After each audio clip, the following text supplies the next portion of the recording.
Tom, what's changed about dating since you first ventured into the dating world? What's changed? Society could argue that as a straight white man, that nothing has changed for us. We've had it good and we're just going to keep blundering along. But probably, I don't know, probably societal attitudes and how we talk about, like, what is okay to say, what isn't okay to say. So probably more attitudes, I suppose, from my perspective. What about you as a woman? Look, I think it's the apps have really changed a lot. Like, it's gone from personal, a lot of personal interactions back in the day. Like, you'd catch someone's eye at a coffee shop, or you'd hand someone your phone number at a bar. But now it seems if you're not on an app, you can't get a date, really. Yeah, it's a huge wrinkle for everyone. The dating apps, seemingly they work. People do meet. People do meet and have sex, etc., etc. So they work, but they are different than they are keeping us away from each other, face to face. Interesting. Welcome to Ghosts of Boyfriends Past. I'm Liz Best. And I'm Tom Harris. Hello. And today is one of our main episodes, which means we have a guest. Now, our lovely guest is joining us from phone today because they're all the way in Tamworth, but it was such a wonderful story that we absolutely could not say no. So I'd like to introduce everybody to Diane. Yes. Hi, Diane. Hi, how are you? Well, thank you. How are you? Yeah, I'm really well. Yeah, we're out at our in Tamworth tonight, so it's a lovely night up here. Not too hot for change. Wonderful. Tamworth, for those non-Australians, is a country town in Australia. No, we have sort of 5 capital cities in Australia, and then, shock to the rest of the world, there are little towns in this country, and Tamworth is one of them. Pretty little part of the world down there in Tamworth. Yep. Now, Diane, our guest today, is actually from a television series called Better Date Than Never, which is where she started her public journey to find love. Now, season 2 is just about to air on the ABC on the 20th of February at 8:30 p.m. or iView, because this will air potentially after that has gone live. And what I wanted to do, because Diane's story is really quite unique, is have a chat to her about her dating experience as a transgender lesbian, and as somebody who lives in a remote area, and as somebody who started dating quite later in life. So a couple of little roadblocks for your romance life there, Diane. You're not kidding. It's been a journey, that's for sure. So how did you first get involved with Better Date Than Never? Well, first off, after they did Northern Productions did Love on the Spectrum, then they decided to do the Better Date Than Never show, and they approached ACON, who were New South Wales government's body for LGBTQI, and they approached me and said, "Di, you're looking for a partner. Would you be interested in going on Better Date Than Never?" And I said, "Yeah, I would love to meet my forever partner and hopefully, find that special someone." So I put my hand up. I was really all in. So it was a great, chance to bubble to get a profile, as well as raise awareness that, it's okay. It doesn't matter if you're old or young, whether you're trans or whether you're what you are. It's okay to want love. It's okay to seek it. Yeah. I'm absolutely in love with the message of that show as well. I think that everybody deserves to be able to have a shot at love, and looking at some people's different experiences. I guess that's what we try to do on this podcast is speak to people from all walks of life about their dating experiences and what they've learned. So look, Diane, how can we start way back at the very beginning? When did you first realise that you were transgender? Probably at about age 5. It was one of those things that, it's not a choice, really. No. You decide to be transgender. You're born that way. And so it wasn't until I was old enough, because I grew up on a dairy farm, there was no comparison. I didn't know, but we're all the same. But then when I found out the girls were different, I knew that's what I should have been. So, but, once you cast, and we're all cast into our pigeonholes, and because of the birth certificate said male, that's how you're treated. And so, we're conditioned to be male from birth, with the blue bunny rug and the pink bunny rug and the whole deal, So to actually know you're transgender in the world that I grew up in was actually a mental health issue. And so, we were treated as if we had a problem. There was something mentally wrong with it. And for that reason, you keep it hidden. You just can't share it with people. And, that's the difference between then and now. Like, because it's so spoken about, young kids can get help, or they can talk to their parents or get a GP that can help them. So it just makes it so much easier now. But my journey was, you did what society expected. You just grew up, and as a male in a female body, or the other way around. At school, I didn't interact with. I didn't want to play with the boys, that's for sure, and the girls wouldn't play with me because boys didn't play with the girls at school that I went to. So it was segregated pretty much, and as I played rugby and did all that stuff, or you sat and read books, and I was one of the ones sitting reading books because I just didn't want to do that stuff, and it carried on right through, and I was dead scared to interact with girls because I think I'm going to pick it, and then I'll be outed. And at that time, my parents, particularly my father, was so straight that I would have been excommunicated and been a street kid. So I didn't have a choice, but to make sure nobody found out. So it was one of those things that you just played the role. I've become pretty good at acting male. And as I said, we're conditioned that way, so it's not a challenge. And then I met a girl. I fell in love with her, and because I'm, my sexual preferences for women, then it was pretty, that wasn't hard. And as an acting male, to find a woman, but now I'm transgender, to find somebody to love and somebody to love me is just about. I don't know whether it's impossible, but it's damn hard. But, that's where we're at, and that's why we need this message out there, Absolutely. Sorry. So when you say that you met someone and fell in love, did you, how long did that relationship last when you were still presenting as male? And what age frame, what age of your life was this at, this first? This yep. I was still in my early 20s, and I did, decided I had to have a life of some sort besides work, because work just about took up most of my life. So I went out and met a girl, and she was really nice, and we got together, and we're on the same level sort of academically and the whole lot, and I thought she was beautiful. So I just let myself fall in love with her, and it wasn't hard. And we got married, we had kids, did all of that, because that's what society expected, what my family and her family expected, the whole deal. But when I told her I was transgender, and I was born in the wrong body, she said, I'm not a lesbian, I didn't marry a woman. If you do that, I'm leaving. Basically I kept it buried for another lot of years because we had children and I didn't want them to be victimised. And then after that, I just got to a point in my life where the kids were left home, they'd finished their uni, and it was time for me to be me or suicide. And I was that close to suicide, it's not funny. But then I said, well, why can't I be me? I should be me. I should be able to be me. And I think we get to a point in our life where we go, well, I don't care what anyone else thinks now. I'm just going to do it. And that's when, when I transitioned. And so what age roughly were you when you decided to transition? Probably 50.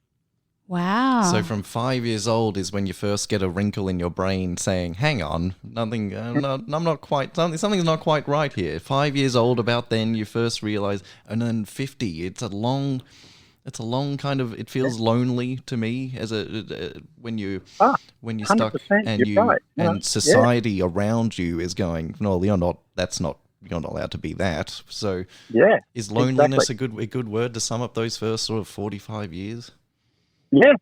No, exactly what it was. My partner at the time said, why don't you go to the pub with the other blokes and stuff like that? And I went, no, I just don't want to. That's not me, So I just still basically worked as how I dealt with my being transgender. Like, you're just so tired at the end of the day being a farmer. There's so much hard work to do. you'd fall into bed, go to sleep, and then get up and do it all again tomorrow. You didn't actually think about what you wasn't, because you knew you couldn't be anyway. So you just worked hard, and that was a way of dealing with it for me.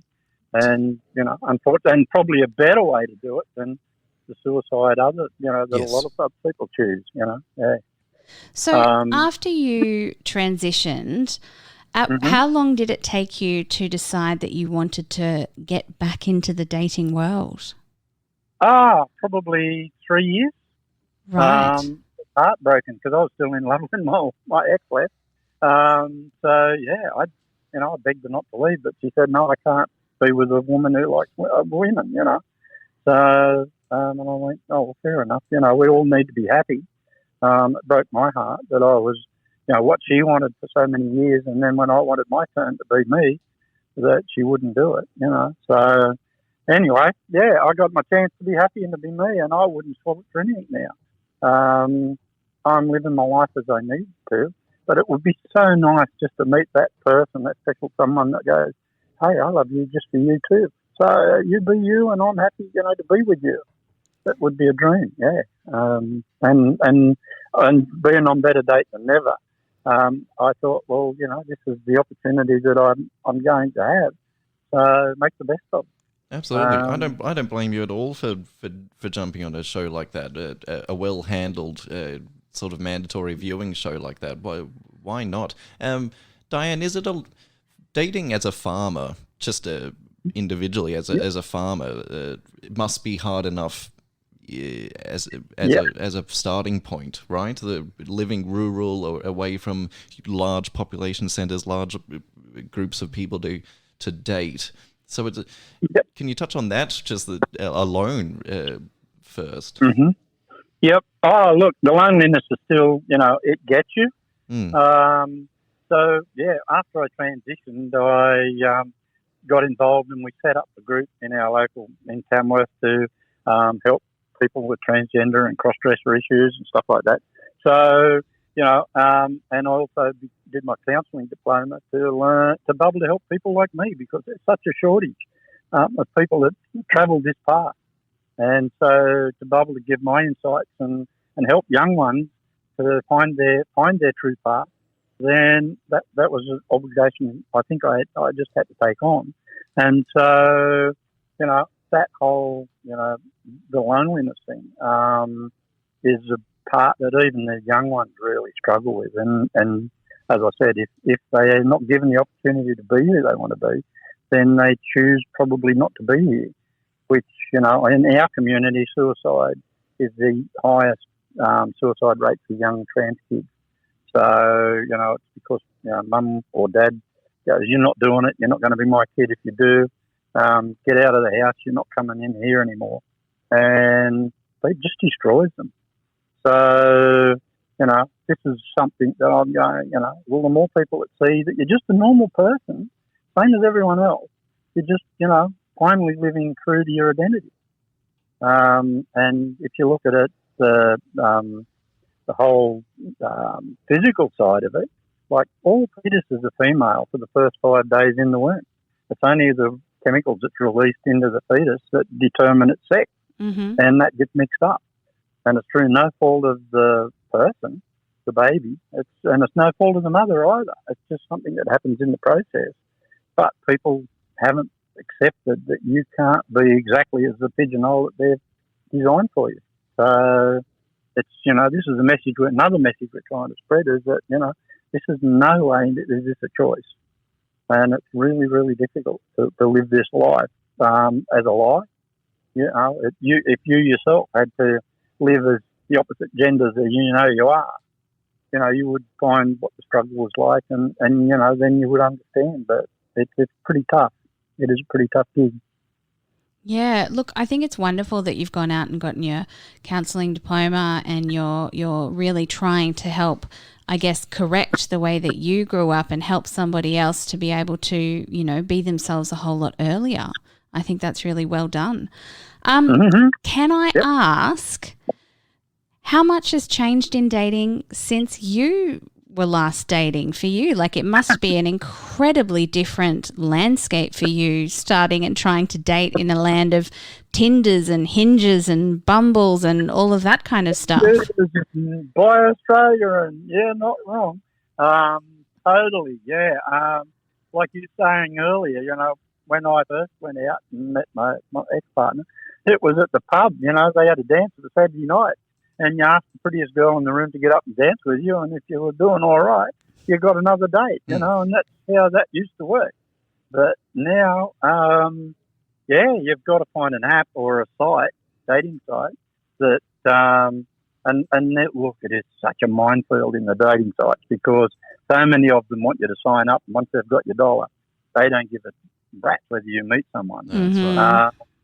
And I thought to myself, well, and it's doubly hard. I've been on the straight, and totally honest, I will not pretend I'm something I'm not. So, if I go on the straight side, I'm a trans woman looking for a partner for another lady. And on the straight side, I got no hits, so that I'll go on the lesbian side. Right. And I got absolutely no hits on the lesbian sites either, because to a lesbian girl, hey, you're not a female. You don't taste like a female, smell like a female.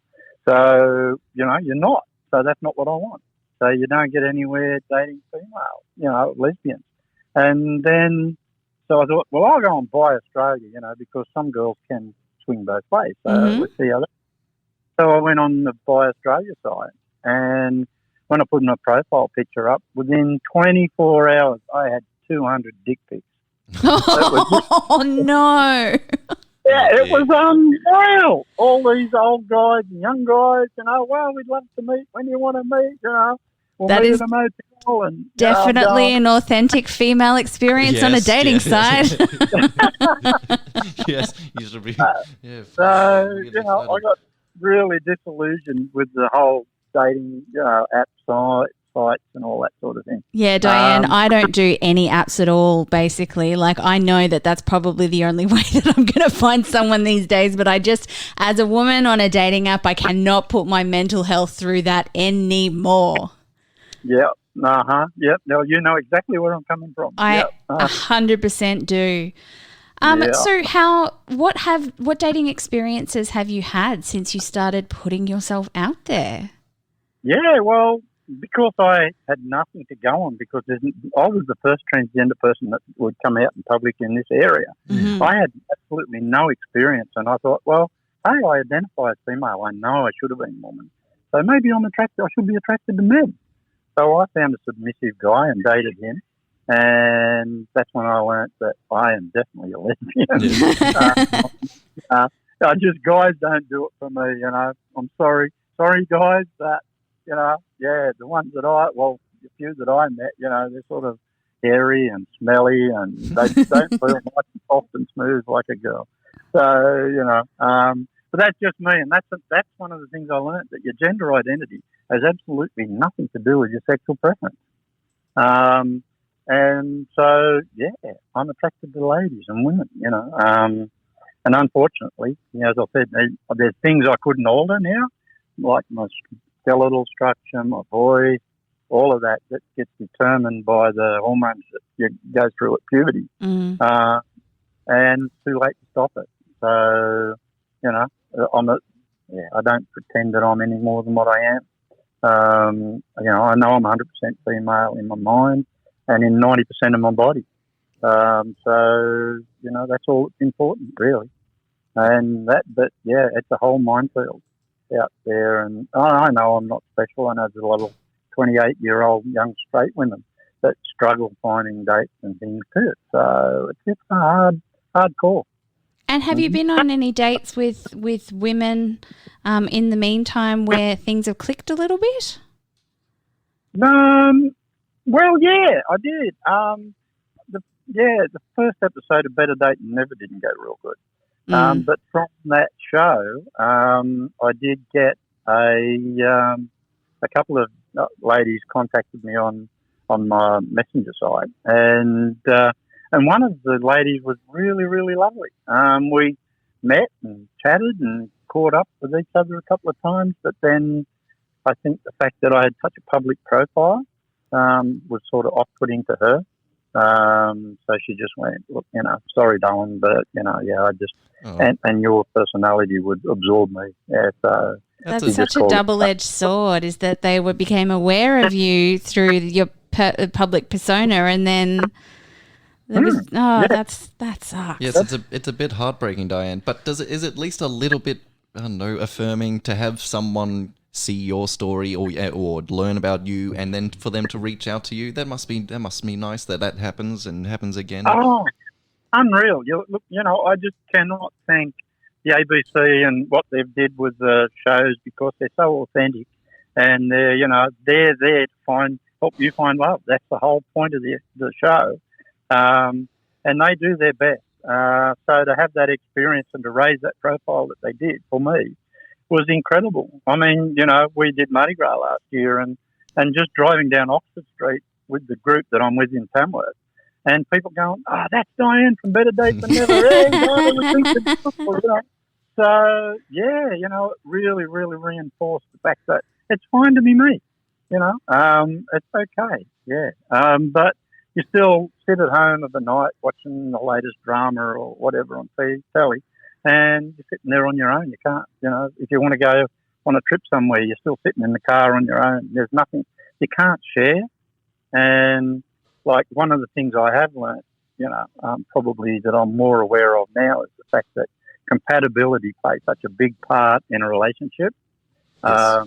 It's okay to want somebody, and it's okay to think, I'll do whatever it takes to be with that person. But if that person and you aren't on the same page with your likes, dislikes, and that sort of thing, then it's not going to work. And you can pretend as much as you like. At the end of the day, it'll bring you unstuck. You've got to be 100% genuine with the person you're with, and also, you've got to be compatible with the person you're with. And that's a pretty tall order, really, yeah. So, Diane, can I ask, just in terms of dating, so let's say you meet somebody, I guess not through an app. How have you handled disclosure? Is that something that you say up front, or? Oh, yeah, exactly. I mean, hey, if somebody messages me, well, they all know that I'm transgender. Yes. Now, of course, it's a public profile. But having said that, I dress and live full-time 100% female. And most of the time I've had comments from people that didn't see me on the show and haven't seen me before. They went, wow, till you spoke, I didn't even know. I thought you were 100% woman. It's only my voice that gives me away with the surgeries I've had and stuff, and the mannerisms. Actually, when I transitioned, I was lucky enough to be coached by people in the field that was helping trans people. And so, to pick up, and women definitely react and act differently than the male. So you've got to lose all those male traits that you've been conditioned to for a lifetime, and then pick up on a whole new thing, For example, a lady's bubble is a lot bigger than a men's bubble. Once people get in your personal space, it makes you uncomfortable. You learn all that sort of stuff. And, ladies definitely react and act differently to men, for sure. Yeah. Mm-hmm. So, look, in terms of the dating scene, you're putting yourself back out there again. What kind of things would you like to see in the dating scene in the future? What would make you feel better going out there and putting yourself out there? Probably the dating sites that, a few more genuine ones. It's not out there to collect your $100, subscription or whatever and then forget about you. But have real dating sites that, we're just here to line up, A with A and B with B. That would make it a lot easier instead of knowing that. And I talked to a guy yesterday, actually, it was only yesterday, and I said, I'm doing the second series of Better Date Than Never, and he said, don't talk to me about dating. He was a straight guy looking for a relationship with just a straight lady. And as he said, most of them now just want to do hookups. They don't want a relationship. Oh, yeah. I feel that one, Di. Yeah. So something that really focuses on a relationship more than a one-night stand or a one-week stand, Yeah. And people that are prepared to put the hard yards in to, make it work would be really nice. And so you say in the trailer for this season of Better Date Than Never that it's sort of a last roll of the dice for you. Are you going to put it all on the line this time? I went into that 150% committed. Yeah, for sure. I did put it all on the line. Yeah. And you'll have to watch the series to see what happens. We'll have to watch the series to see what happens. So, look, what do you think the significance is of shows like Better Date Than Never in terms of sparking a broader conversations about love and identity and societal expectations? Oh, look, it's amazing. The first show that they did with Love on the Spectrum really brought home to the fact that, you can have a disability and you still need that sense of affection and love and somebody to care about you, and then to do this Better Date Than Never first series, the guys at Northern Production got it right. I mean, we watched, Farmer Wants a Wife, and I've spoken to people that's been on the show and had friends on the show, the same as Maps, Married at First Sight, and it's so, orchestrated. So, that was the good thing about what we did with Better Date Than Never for me was, it was just a camera sitting there and we do what we're doing now. We just have a conversation and they ask, you tell me your story. So I was free, there was no encumbrances or expectations. And I've met the other contestants on the show and every one of them are a beautiful person and they need, that exposure as well to find that special person. And honestly, I don't look at being transgender as a disability at all. That's just a fact of life. But some of these young people with really bad mental health issues and as well physical issues that really discourage other people from wanting to be in a relationship with them. And I'm thinking, it must be 4 times harder for you than it is for me. So I've got nothing to complain about. Yeah, good on you for being able to look at other people in the world and go, oh, they're struggling in comparison to me. So it doesn't have to be all doom and gloom always about ourselves. We can reflect on others. Diane, what advice would you give to young trans kids, like teenagers, young adults in the world now, like going forward? Because obviously you're a little older. Part of the trans community, you're now so these kids that are coming up now and figuring it all out now. Do you have advice for these little darlings looking back, like these younger kids? Yep. Oh yeah, for sure. I actually was talking to a 22-year-old the other day who's quite upset that they're not in a relationship and all the rest of that. And I said, darling, at your age, you don't need to be in a permanent relationship. Go out and enjoy your life for a few more years, And when you meet the special person, you'll know. And don't be in a hurry, enjoy life and get some experience because you've got to take that to the table when you're in a relationship. You've got to bring something to the table with you. It's all very fine, to want the relationship. But if you're not mature enough to deal with it, then you need to probably wait a little bit longer. And take your time. Just take your time. It's, for somebody in their late teens and that, the clock's not even started yet. Yes, right. So, don't be in a hurry and enjoy as many relationships as you can. They don't have to be intense. They can be just friendships. And even a friendship is a special thing to have with that right person. And that way then you develop a sense of who you are and dealing with somebody else. It's not always about you, and so that takes a bit of experience, a bit of practice. And unfortunately, this world now is a me world, which makes it a bit damn harder. So, always stop and consider the other person. That's really beautiful, that point of just develop relationships with people. It doesn't have to be a long-term committed marriage material. Race to the finish line. You can create exactly. Lifetime commitment at 22. No, it's more about it's in building that relationship to start with and learning what relationships are like and what type of relationship you want. Yeah. So, Diane, through this entire experience that you've had and even just entering the dating world at an older age, what are some of the lessons that you've learnt in your recent dates? Yep, don't go on some of these apps. Grindr is definitely not on the list. And some of those. So, yeah, that's one of the things I've learned. But you'll never meet anybody sitting at home feeling sorry for yourself and feeling lonely. Damn it. I always hoped that's how I'd meet someone, Diane, sitting home watching Netflix or ABC feeling sad and sorry for myself. They just knock on my door. Not going to do it. Yeah. Damn it. Yep. And, take yourself out of your comfort zone. Join a skiing club, a swimming club, do something. That's how you get to interact with people. You can't meet somebody if you don't interact with people. And, if your passion is bowls, go bowling. And you'll get to know the people in the group. And there's going to be lonely people in that group, the same as you, that would love to be in a relationship as well. So I'm taking my own advice. I'm out tonight to dinner with my friends and checking out the talent around the place. Yeah, but most of them are all married. It's not doing me any good.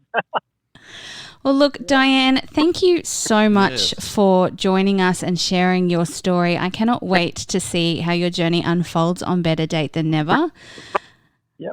Oh, thank you very much. Thank you for the opportunity to have a chat. It's been great. That's wonderful. Now, just for everybody at home, Better Date Than Never is on the ABC. Season 2 launches on the 20th of February, or on ABC iView. You can catch up on Season 1 and catch up on any of the episodes. And you can see Diane and all of the other members of the cast on their public journey to find love. Can I also just mention, I've just had a look at the little PR notice that I got through.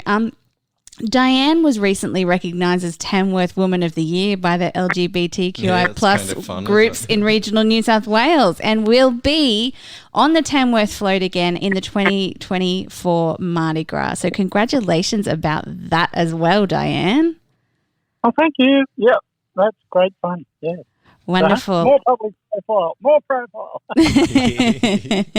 Thank you so much for having us, for us having you, Diane. Yes. I'm getting tongue-tied now. It's been wonderful to chat to you. And look, if you guys are, I think that lessons we take away from this episode is that just get out there and do it. If you're feeling like you want to do it, just get out there, be your authentic self, be as authentic as you possibly can. Yes, take chances. The world is a fabulous place when another person steps forward and says, "I'm this," or "This is me. This is who I am." The world gets better and more interesting and deeper and wonderful. So Diane, thank you for sharing your one solitary story, and I hope it resonates with everyone around this little blue marble floating through space. Yeah, and if you, sorry, you go, Diane. No. I was just going to say, no, it's been a great opportunity. This whole journey has been such a great opportunity to raise awareness and then to see, show the young ones that you can do this, and the older ones. Like there's plenty of guys in their 60s out there just as lonely as what I am. Yeah. Mm-hmm. Now, if you are sitting at home and think that you'd want us to pass on a message to Diane, feel free to write into us and we'll send that through the PR rep.